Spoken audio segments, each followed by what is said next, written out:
বন্ধুরা, চলে আসলাম মায়ের রান্নাঘরে। আশা করি আপনারা ভালো আছেন। আলহামদুলিল্লাহ, আমিও ভালো আছি। আজকে রান্না করবো হলো মূলা শাক ভাজি করবো চিংড়ি মাছ দিয়ে। দেখেন কিভাবে করি। কড়াই বসাই দিছি, এখন তেল দিয়ে দিব। তেল দিয়ে দিলাম, এখন পেঁয়াজ কাঁচামরিচ দিয়ে দিব।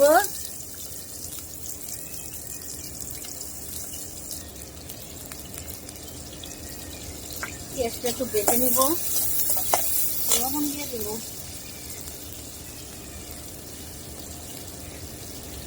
শাকটা সিদ্ধ করে নিচ্ছি, শাকের ভিতরে লবণ দিছি, অল্প একটু দিলাম।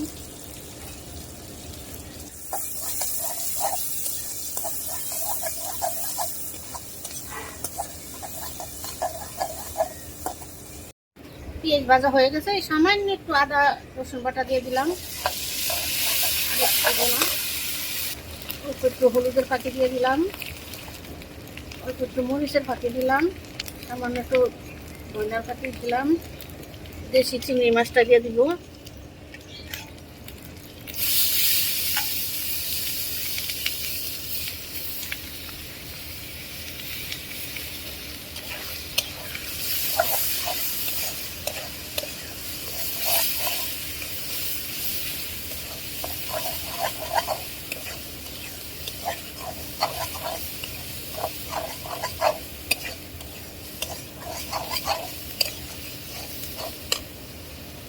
এখন আমি মূলা শাকটা দিয়ে দিব। শাকটা আগে সিদ্ধ করে নিচ্ছি।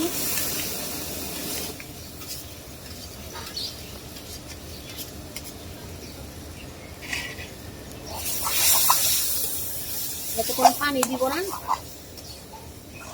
একদম ভাজা ভাজা ভাজি করবো।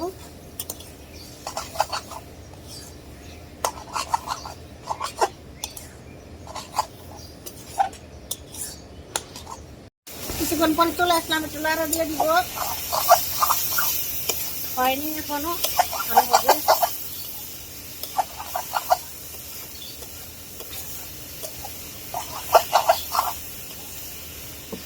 হয়ে গেছে, এখন নামাই নিব।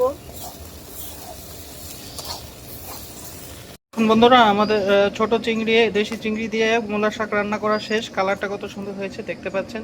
চিংড়িগুলো কতটা লাল ধরনের হয়েছে। এভাবে রান্না করে খেয়ে দেখবেন, অনেক ভালো লাগে। আমাদের ভিডিওটি আপনাদের কিরকম লাগলো তা অবশ্যই কমেন্ট করে জানাবেন। লাইক, শেয়ার, সাবস্ক্রাইব করবেন। আবারও কোনো নতুন ভিডিও নিয়ে আপনাদের সামনে হাজির হবো। ততক্ষণ ভালো থাকুন, সুস্থ থাকুন। আল্লাহ হাফেজ।